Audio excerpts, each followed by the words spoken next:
আমিন। তাদের আপনজন প্রিয়জন স্বজনদেরকে তুমি সবই জামিল আতা করো। আমিন। তাদের উসিলায় তুমি বাংলাদেশের উপর রহম করো। আল্লাহুম্মা আমিন। শান্তির ফয়সালা নাযিল করো। যে যে এলাকা থেকে শহীদ হয়েছে সেই এলাকার মাটিকে তুমি দিনের জন্য মানুষের মুক্তির জন্য তুমি উর্বর বানিয়ে দাও। আমিন। সারা বাংলাদেশের সমস্ত যুবক যুবতীদেরকে প্রচন্ড দেশপ্রেম এবং তোমার প্রতি ভালোবাসা দিয়ে তুমি তাদের অন্তরকে পরিপূর্ণ করে দাও। আমিন আমিন। এরা আমাদের সম্পদ, এরাই আমাদের ভবিষ্যতের বাংলাদেশ। আমরা সেই তারুণ্য সমৃদ্ধ একটি বাংলাদেশ দেখার জন্য এই বয়সে হয়তো আল্লাহ আমাদেরকে রেখে দিয়েছেন।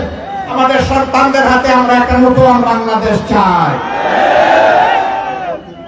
আমরা গর্বিত 15.5 বছর ধীরে ধীরে আমাদের উপর জুলুমের প্রতিবাদ করেছি, আন্দোলন করেছি, সংগ্রাম করেছি, অসংখ্য সাথীকে হারিয়েছি, গুম হয়েছি, খুন হয়েছি, সম্পদ লুণ্ঠিত হয়েছে, কিন্তু আমাদের হাতে স্বৈরাচারের পতন হয় না, আমাদের সন্তানদের হাতে পতন হয়েছে। আবার তোমার শুকরিয়া আদায় করি, তুমি সেই সন্তানদের অভিভাবক হিসেবে আমাদেরকে মর্যাদা দিয়েছো আল্লাহ। এই যে সন্তানেরা মুখ চিতিয়ে গুলির সামনে দাঁড়িয়ে বলেছিল, হয় অধিকার দে, না হয় আমাকে একটা গুলি দে। হে আল্লাহ, এদের মনের এই বল, দেশবাসীর প্রতি তাদের এই ভালোবাসা, তোমার প্রতি এই ভালোবাসাকে তুমি সর্বোচ্চ মর্যাদায় উচ্চতায় নিয়ে যাও। প্রিয় দেশবাসী, এখন একটা সরকার আমাদের সকলের পক্ষ থেকে দায়িত্ব পালন করছে। এই সরকার নির্বাচিত নয়, জোর করে এসে বসেও নাই, আমরা সবাই মিলে তাদেরকে সেখানে বসিয়েছি। তাদের জন্য দোয়া করবেন। বন্ধুগণ, অনেক রক্ত আর জীবনের বিনিময়ে পাওয়া আমাদের এই দ্বিতীয় স্বাধীনতা, এই স্বাধীনতা কেড়ে নেওয়ার জন্য কালো শকুন এখন আমাদের মাথার উপর আসমানে ঘুরাচ্ছে। আপনারা কি টের পান? সবাইকে সতর্ক থাকতে হবে। যুদ্ধ আমাদের শেষ হয়নি। আমাদের সন্তানেরা স্লোগান দেয়, আবু সাইদ মুক্ত, শেষ হয়নি যুদ্ধ। হ্যাঁ, যুদ্ধ শেষ হয়নি।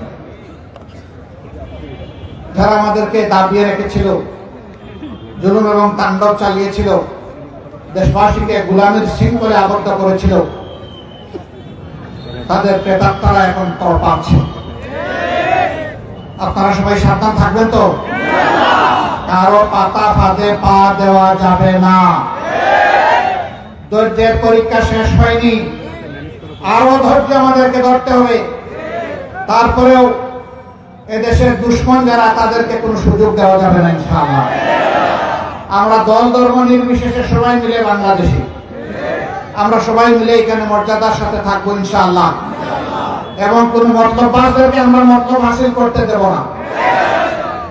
আগামী দিনে মুক্তির মহা মিছিলে সামিল হওয়ার জন্য আপনাদেরকে আহ্বান জানিয়ে তাৎক্ষণিকভাবে মহান রবের ভালোবাসায় আপনারা এখানে এসেছেন, আমি আল্লাহর প্রতি কৃতজ্ঞতা প্রকাশ করার পাশাপাশি জিকরগাছার সংগ্রামী মজলুম জনগণকেও আমার এবং প্রিয় সংগঠনের পক্ষ থেকে গভীর কৃতজ্ঞতা জ্ঞাপন করছি।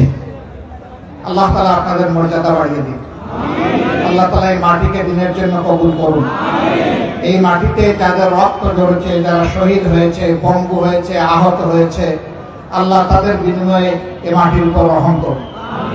আল্লাহ আমাদের সন্তান সন্ততিদেরকে দিনের এবং দেশের প্রতি ভালোবাসা দিয়ে তাদের অন্তরকে পরিপূর্ণ করে দিন। বাকি জীবন আল্লাহ তাআলা আমাদেরকে একসাথে মিলেমিশে জাতীয় ঐক্য গড়ে তুলে এই দেশকে মুক্তির শেষ মঞ্জিলে নিয়ে যাওয়ার তৌফিক দান করুন। আমিন। আগামী দিনের সংগ্রামের লড়াইয়ে আপনাদের সকলকে শরীক হওয়ার আহ্বান জানিয়ে আবারও আপনাদেরকে ধন্যবাদ দিয়ে আমার কথা এখানেই শেষ করছি। ইনশাআল্লাহ দেখা হবে আগামী দিনে লড়াইয়ের ময়দানে, মুক্তির রাজপথে।